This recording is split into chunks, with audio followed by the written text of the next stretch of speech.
جیسے کہ حضور کے ساتھ صحابہ کرام اسی دعوت و تبلیغ میں لگے ہوئے تھے.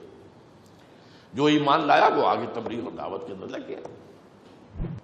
بلکہ اس ضمن میں تو میں آخری مثال دیا کرتا ہوں جنوں کی جماعت کی.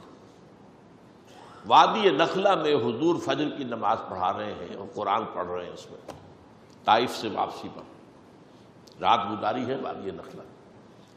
جنوں کا ایک گروہ وہاں سے گزرا، رکے، ٹھٹکے سنا، قرآن سنا، فوراً ایمان لائے اور جاتے ہی اپنی قوم کے لوگوں کو تبلیغ شروع کر دی. یا قومنا اجیبوا داعی اللہ، اے ہماری قوم کے لوگوں اس اللہ کی طرف پکارنے والے کی دعوت پر لبیک کہو. یہ ہے صحیح طرز عمل. جس بات کو مانا ہے دوسروں تک پہنچاؤ.